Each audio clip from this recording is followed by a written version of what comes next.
daawadyaal waa ka warqabnaa El Clasico wixii ka dhacay in Real Madrid garoonkeeda lagu burburiyay 4 gool eber Barcelona ee kaga badisay sidoo kale laga soo idliyay 42 kulan horyaalka Spain ee unbeaten ahayn ama guul darro aysan ku dhicin salamadan haatan farqiga labadan kooxood horyaalka u dhaxeeya waa 6 dhibcood oo ay kooxda kubadda cagta Barcelona sareysa bandhigii Lewandowski meel iska dhig labada gool shabaq gaarsiiyay Lamine Yamal Rafinha ciyaarta ay soo gabagabeeyeen laakiin waxa muuqaalkan kooban kaga hadleynaa Carlito Ancelotti macna Felix muxuu ku dhahay inta badan training waxay noqotay in Ancelotti uu ku dhahay dabcan Felix ilmahaaga naga cisho waa ka daray 4 gool nooga badisay naga daaya falaadka iyo damaashaadka ereyga saas uu ekaa laakiin sidii saxda ah taasi ma aysan ahayn Ancelotti wuxuu dabcan dhahay ama uu ka dacwooday kaaliyaha macalinka la shaqeeya Barcelona Hans Flick Carlito wuxuu aad iyo aad kaga xumaaday goolkii afraad markii ay kooxda Barcelona shabaq gaarsiiyeen in qaar kamid ah shaqaalaha ama staffka la shaqeeya macalin Flick oo ugu horeeya kaaliyihiisa inta soo ordeen ee dabaaldeg ku horsameeyeen qaybta keedka ama binjiga ee garoonka Bernabeu ku leeyihiin kooxda Real Madrid oo Ancelotti meesha uu taagnaa Ancelotti markaas ugu dambeysay dabcan xanaaq iyo wuxuu gaaray isfiilitada ku kacday odaga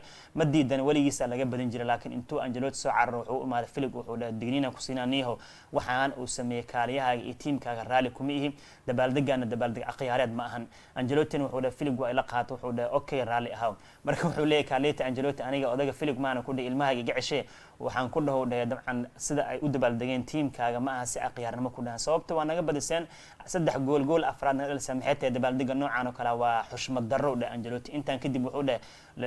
ixtiraamka waa ka tagteen Filigo macallimiintaada kula shaqeeyaan la hadal marka Carlito Ancelotti pointigu abaara waxay tahay waa nagala badiyay xasuuq waana loo geystay laakiin ayadoo gool afraad naga saas nagu hor dabaaldego waa nooc kamid wuxuu leeyahay dabcan ixtiraamka badda cagta ka baxsanta respect hal isku muujiyo leeyahay waa la iska badan jiray marka main pointiga meesha ku jira waxay tahay hadii la kala awood badiyo ragga waa kala awood badin karaane ha is ixtiraamaan Barcelona marka nimanka waa ka badiseen in ay ixtiraamtaan ahayd oo asaas la sameeyay sida Ancelotti uu leeyahay marka Hans Flick uu la qaatay wuxuu dhahay marka raali ah oo dhahay kuwan ma fahmi karaan rag jabkooda ma yaqaanin oo dhahay ana aqaanay Ancelotti raali ah marka Carlito wuu noo kala cadeeyay baasha jabkii ku dhacay kooxdiisa wuxuu ka xumaa odaga dabaaldega saan lagu daray tan waxa laga yaabaa Ancelotti inuu ciil badan u qaado biri kamaal markii Clasico way soo laaman doontaa asna u badiyay nin weyn oo 6 jir boodboodan arki doonaa isla mar baadii asiga odaga saan lagu xanaajiyay daawadyaal marka muuqaalkan waxaan soo qaadanayna kaliya inaan isla discuss garana Ancelotti iyo sidoo Felix ugu dacwooday iyo dabcan Madrid inay ka heliyaan ixtiraamka ka mudnaan Barcelona oo ku aadan waaba idin jabnaa naga daaya gool afraad dhalisan waxa u dabaaldegaysiin keedkiin iska jooga intaas oo Ancelotti u socdo marka